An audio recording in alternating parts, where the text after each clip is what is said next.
Hey guys, it's Brendan here. I just wanted to record this little video because the weather is absolutely terrible outside. This is the weather outside right now. This is what it's like. Seriously, it's been this way for like a week. Like, this is the best the weather has been in like 5 days. These are the only people keeping me company. This guy right here. And then, of course, this chick over here. And I just read this interesting article about bullying in the Atlantic. It's pretty fascinating. It's basically called The Bully Business, and it came out just earlier this month. I think it came out on the 5th. Bullying is an interesting topic because most of us, I think, were bullied in one way or another when we were children. I know I was. I was a huge nerd, played D&D, all this kind of stuff. Bullying is like a microcosm for, I think, society in general, and the way that we deal with it tells us something about the way we treat the least among us. You guys will probably like this video, both liberals and conservatives. You'll probably both find something to like and then disagree with. And then hopefully you'll get into it into the comments. Bullying is a fascinating subject because I think most people kind of have this misconception of it, that it's somehow one kid or one person who's doing something a little bit mean, and there's this kind of like, oh, boys will be boys attitude and stuff like this. For people who grow up in larger environments rather than just like a tiny little school, who grew up maybe in a community with lots of children, it's more, the feeling of bullying is more systemic. And the Atlantic article makes a very good point that there's an entire industry that's built up around this. And for every one of these kids that is causing problems, there's some kind of prescribed system of how to deal with this kid. You know, you can't, every time there's a situation of bullying, they take this bully and they bring him into a mediation session and try to figure out what's going on in his life, which is totally ridiculous. And the article makes a good point of saying, you know, when you get any animals caged in an environment that they can't get out of, this kind of behavior takes place. I mean, rats, tests with rats and dogs and all sorts of things show this, so I don't know why humans or children would be different. The big thing that it does is teach kids that they don't have to take responsibility for themselves. Instead, there's always going to be an adult, and there's always going to be a system, and there's always going to be somebody else that you can go to handle your problems.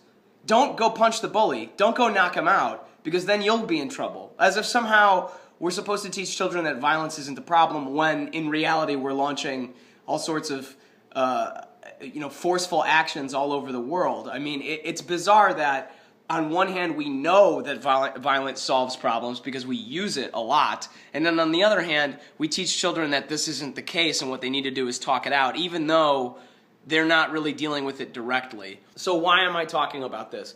Because I think this is part of the problem with our cultural system, both in education and then in general, that we have massive amounts of education that are teaching children lessons that are not applicable to real life. I had a bully once, and I think this was a landmark moment in my life, to be honest. I had a bully in 6th grade, this kid named Dominic Fracassa. He might even be watching this video. And this kid he's just a bad kid. And I put up with it, only as long as I could. And finally I walked out on the playground and I punched this kid in the face. And he never had a problem again. I mean, I was still a nerd.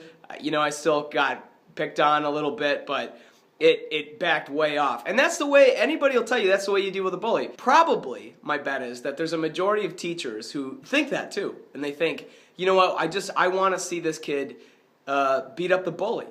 And it's not going to happen. It's never going to happen. Can you imagine how big that story would be if it took place? And yet, that's the lesson. That's exactly the lesson that we can't teach, but we need to teach. That you, child, you kid, who are getting picked on right now, you have the power to stop that. And we're not going to let you do it. It robs kids of the ability to take responsibility for their own circumstances. It's the worst thing that can happen. It teaches this kid that he is powerless. He can't change his circumstance. There's nothing he can do. That is the real bullying that's taking place. Is the system is teaching you that you don't have the power to change. You don't have the power to change your circumstances. You know, of course, children are one thing, but I want to maybe extend an olive branch, I think, to sometimes what conservatives end up saying that I think a lot of liberals disagree with. They talk about especially minorities sometimes, looking for handouts. Both people who are, maybe poor, people who are, I know a lot of conservatives were very frustrated with the situation after Hurricane Katrina. And I know Breitbart and a lot of these websites had, and then Fox News had a lot of people talking about, oh, what do you do when you're black, you wait for the government to come and get you. Well, I don't want to say that that's true or not true, but the thing that I think is interesting is that there is a culture, probably, of that kind of thinking. And it's exactly the type of thing that informs this microcosm. That if we back it up, that logic, that creating a system that keeps certain children who are potentially being bullied in a position of helplessness, in a position of victimization, and of powerlessness, that doesn't come from nowhere. That comes from somewhere. And that greater cultural meme of thinking is informing things elsewhere. And I think it's incumbent upon liberals to recognize that that's sometimes the case.